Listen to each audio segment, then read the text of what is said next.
Mics, camera, action. Welcome to Takaro Kids, a weekly podcast that helps kids of all ages understand the events that shape the world around them.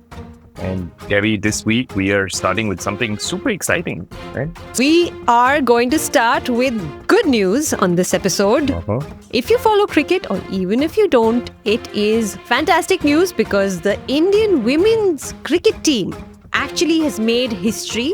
They beat Australia in the ICC Women's World Cup semi-finals to make it to the finals where they will face off against South Africa. Now, this is a really, really big deal. This has never happened before. Huge. I was watching the match yesterday. It was extremely emotional. And in fact, it was the highest ever run chase to win a match. And they scored 341 runs while chasing Australia's 338. I'm going to actually watch the match, which is going to come up on Sunday, the finals. Yeah, so make sure that you also keep tuned in to the match because it's super exciting. It's India women's team versus the South African women's team in the finals. And now we are going to move on to today's topic on Takaro. We are talking about a hurricane called Melissa.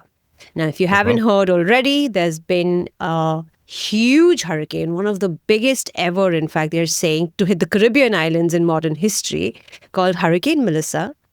I think it's one of the biggest ever anyway, right? Forget about whether it's the Caribbean or whatever it is. It is supposedly one of the biggest ever to have been recorded. Now, before we go into, what exactly went down, what is a hurricane?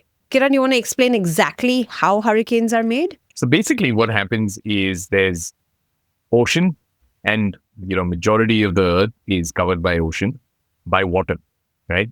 As these oceans start getting warmer, and this could be because of, seasonal changes. This could be just general sort of warming of the ocean during summer, and then it gets cooler during winter.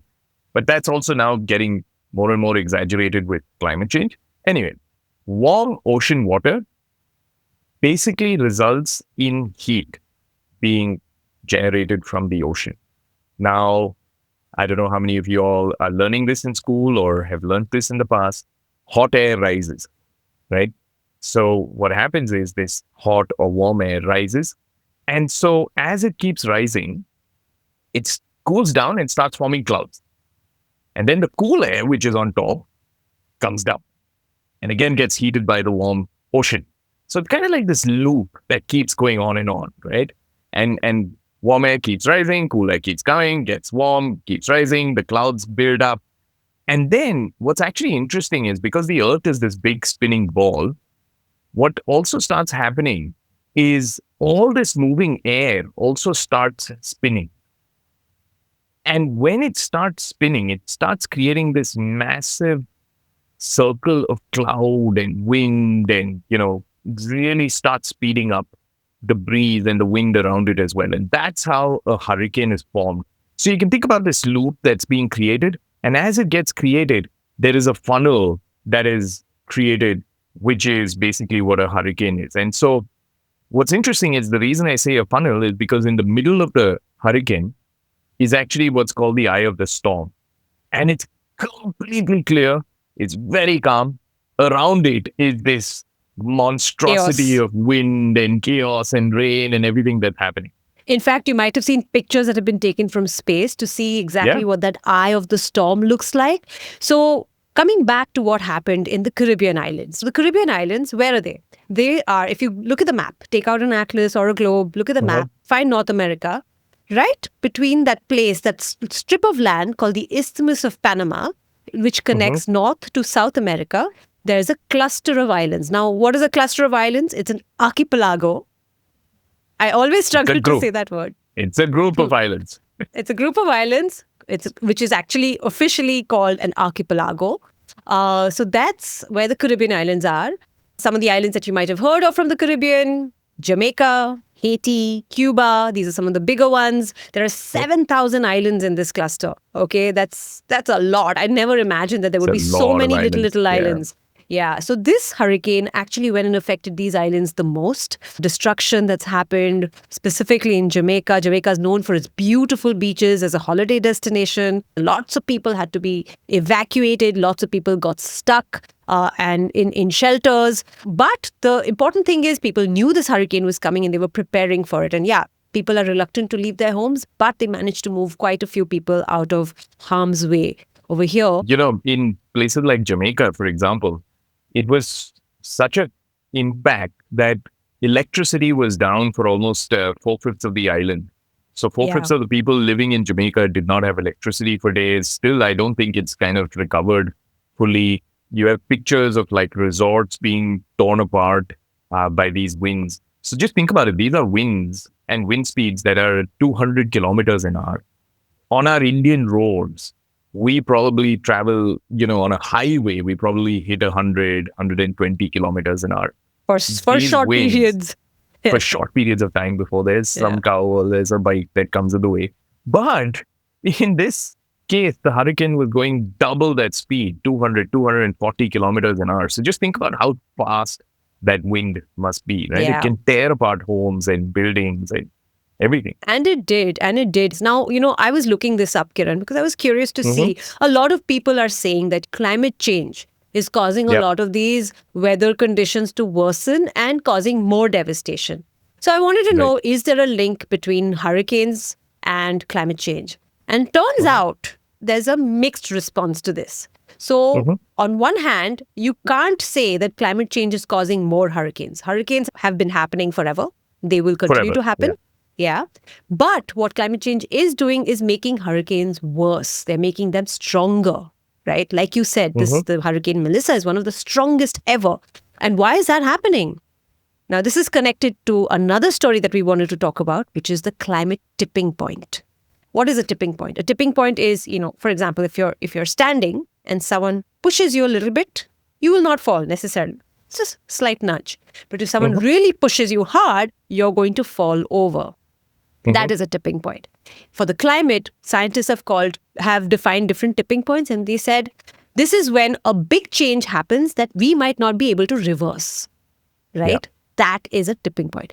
A warming ocean, like you said, essential to creating a hurricane, is also making hurricanes worse because the more warm water we have, we know that the climate is getting hotter, which means more ice is melting, which means water levels are rising. The first people to get affected are people who live in islands and live on the coast because the water levels are going up. And the second thing that's happening is when it's warmer around you, things expand. Again, I don't know if you've learned this in science yet. If you take anything, metal, if you heat it, the metal will expand. Same thing happens with water. Like you will not be able to see it. If you just took a glass of water and heated it, you'd probably just see it bubbling. But the ocean is so huge, so huge. 70% of the Earth's surface is covered by the ocean, right? So when the ocean expands, it really makes a difference to the magnitude of that hurricane. So it is all connected. So this tipping point, what scientists have talked about right now, is warming the oceans. This is affecting coral life. I think that is the saddest part. These coral reefs that are actually absorb a lot of the carbon from the air, that are a buffer between us and the rest of the ocean. A lot of this coral is going to die off now because we've crossed this tipping point. My wife went diving just a month ago in Maldives, and what she was saying is what you will see is coral that is turning white, and when coral turns white, that basically means coral is dying. Right? They're bleached. Because otherwise coral is, beautiful colors, purples and pinks and blues and, all sorts of colors. And like you said, it then becomes almost a system which cannot recycle all of that carbon dioxide that's coming out of all of our pollution and carbon monoxide that's coming. And it's actually very interesting. Water also absorbs a lot of this and actually apparently pushes it down into the seabed and just stores it over a period of time, right? So you're kind of, it's its own filtration system, which we're kind of ruining now. We've reached that tipping point where it can't do much more because there's just so much of it happening. If you think about it, take a little bottle and try pouring little drops of water in it, very easily goes through. But if you suddenly open up a big hose of water and try filling that bottle, most of it falls out, right? And that's basically what's happening with the oceans. It can't handle the amount of, pollution that's coming in to start filtering it. It brings me to this other interesting point. Incidentally, I just happened to attend this very, very interesting session, which was organized by the WRI, which is the World Resources Institute. It's basically a research body that's doing a lot of, they're doing a lot of studies, a lot of research into how to protect the planet. And they did this session on the oceans. And did you know that the ocean is actually one of our biggest allies in actually tackling and fighting climate change? The ocean is actually a huge helper. Yeah. Exactly. It's that filtration system, right? Which does it in so many different ways. Exactly. And here are some stats that, I came back with yesterday, which I did not know before. Did you know that 25% of carbon dioxide emissions from human activities are absorbed by the ocean, like you were saying, Kiran? Yeah. 93% of the heat that has been caused by human activity is also absorbed by the ocean, right? So the world would be a much, much hotter place if we did not have so much water covering the surface of the earth. Yeah. And the ocean also produces 50% of the world's oxygen, which is super interesting. Crazy, and this is because this is all the phytoplanktons, the coral, the life that's in the ocean is, producing all this oxygen for us. So it's not just the trees, it's actually even the water that's actually producing oxygen for us. In fact, if you think about it, it's also connected. The trees that are providing our oxygen will not, be alive if there was no rain. And rain is predominantly because of water, which goes up, creates clouds. Clouds are nothing but water droplets, and then comes back down as rain to, irrigate the land and have your farms and trees and all of that. So it's such an interesting sort of cohabitation of everything together. It's literally the cycle of life, right? And the other interesting thing that I found out about oceans was about the mangroves that grow on the coast. So Mumbai, for example, has fantastic mangroves. And these mangroves have been there for like thousands and thousands of years, protecting our coastline from being eroded away. It also protects us from, big waves from coming inland. And did you know that one mangrove forest can trap more carbon than the same area of rainforest? Now, mangroves are not as high. They don't have big trees like a rainforest would. But one mangrove has the power to absorb more carbon than a rainforest of the same size. Yeah, they're so precious. And in fact, actually, my younger kid is learning all about the Sundarbans and the mangroves and everything in India, right? And you should also go and research the Sundarbans and the mangroves. And he's so excited about the fact that mangroves play such an important role. I think it's really, really important to understand how each one of these things that we see and we don't consider actually plays such a big role in keeping us alive and keeping everything stable. So every time you think about a plant, or you think about mangroves or the Sundarbans, or, the ocean. Animal life. Just think about how it's connected. It's so fascinating. Yeah.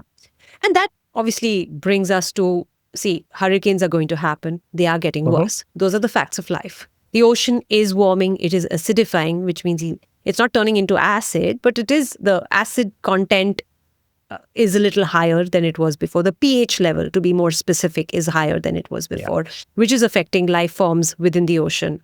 All of these things are happening, but there's got to be a solution, right? And we human beings are great at coming up with solutions, and that's what's going on. Yeah.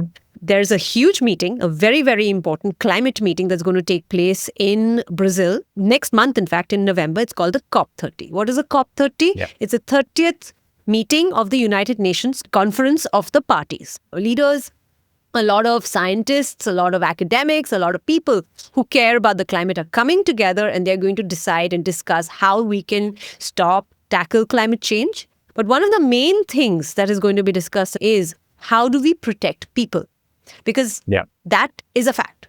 It's happening. We have to stop it, yes. So while we should be focusing on reducing pollution, on cooling the planet, all of those things, we should also work on helping the people who will be most affected. People who live on the coast, people who don't have access to as many resources as, you and I do, for example, right? They don't have access to be able to just run away and stay somewhere else while the weather passes, while the storm passes. People who are struggling to get food because their usual sources of food are not as viable anymore. So let us come up with solutions to help these people. In fact, one of the most important things that has actually come up recently is early warning systems.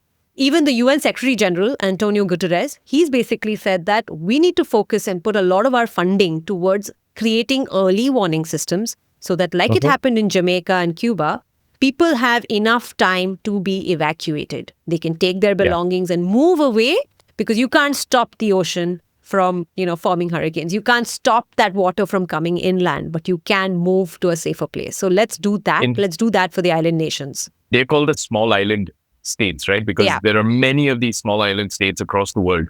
Think about it. It's not just the Caribbean, it's the Maldives, it's Indonesia, which has a ton of different islands as well. So all of these small island states, their biggest concern is they will be the first ones affected by all of this, because they're a small island. They don't have massive ground. They don't have land. If you think about some of these islands, they're probably just 1 kilometer in length. You can walk it from one island, one side to the other, right? Yeah. And so all of these small island states are really, really calling for the richer countries to help them, support them, help with the funding. They're now coming to the fact where they're saying, hey, we are not the main pollution creators. It's the bigger countries, right? But we are the ones who will suffer first and the most. So there needs to be something that can be done for our people. And so I think that's one of the key kind of focal points for COP30 as well. But what can you do? What can you and I do? We can find out more information. We can do our research. We can read about it. And I think we need to have conversations about it. Let's talk about it more. Let's talk about it with our friends, with our teachers, with people around us, so that if there's more awareness, then we can do more about it. Solutions can come from anyone, right? You're never too little to come up with a brilliant idea. And for all you know, the more you discuss it and study it, you might just find a way to make things better for the planet. And with that, it is time for our weekly quiz question. Yeah, it's my favorite part of the show. This one, again, I always learn so much, Kiran, when I'm studying and researching for each episode. Oh my God, me too. Yeah. So this week's quiz is going to be, what do we call hurricanes in India? Believe it or not, it is a thing. So I'm going to give you options. Option 1, whirlpool. Option 2, typhoon. Option 3, cyclone. Option 4, twister. Okay? So pick the right answer. Hurricanes are not called hurricanes in India. That much is for sure. What are they called? But it's the same here? thing, but it's just called a different name. Exactly. So send us your answers to www.takarokids.com, or you can send it to us on Instagram, Get an Adult to Help You, and we will be picking a lucky winner who sends us the correct answer. Doesn't need to be the first one. Does not need to be the one who has won before. It can be a combination of all of these. Doesn't matter. It is a lucky winner that's randomly picked every week. And in fact, we actually had last week's quiz question, which was a very interesting quiz question. And I have a small anecdote or story about it as well. The quiz question was, which is the largest painting in the Louvre? Right? And the options were the Wedding Feast at Cana, Mona Lisa, the Raft of Medusa, or the Coronation of Napoleon. And the right answer, Debbie, was? It was the Wedding Feast at Cana. Cana? How do you say it? I'm not sure. It's a proper noun. It's okay. We'll say it however we want. The Wedding Feast at Cana by Paolo Veronese. It actually features some 50 to 100 guests. People have not been able to count exactly how many people are in that painting. Wow. But it's a wedding feast, so there are around 100 people maybe in that painting. And it is roughly the length of a bus, right? A regular city bus. That's how big That's it huge. is. Yeah. And before you go into your anecdote, Kiran, I had one more. Did you know that this painting is actually hung right opposite the Mona Lisa? Ooh. Because the Mona Lisa is tiny. Remember we told you it can fit inside somebody's coat, and someone stole it like that once before? So the Mona Lisa hangs on one side and the wedding face, which is massive, hangs on the other side. So interesting. And this week's winner is 10-year-old Mia from Bangalore. Well done, Mia. Yeah, she sent in her answer through her mom's Instagram account. So, congrats, Mia, and you can do the same. In fact, this question was so interesting that I got a message from another family who basically did this as an exercise. They went into each painting, all four of the painting. They did an analysis of what each painting size was. They found out from the internet what the size of each one was. And they did an analysis together as a family to see which one was the biggest or the largest painting. So it's super cool. And they had a lot of fun doing it. Maybe this is the way to get your entire family involved and become a part of, the Takaro episode. So make sure that you go in and you figure out what hurricanes are called in India and stand a chance to win that gift certificate and a Takaro Kids t-shirt. Yes. Until next week. Goodbye. Bye-bye.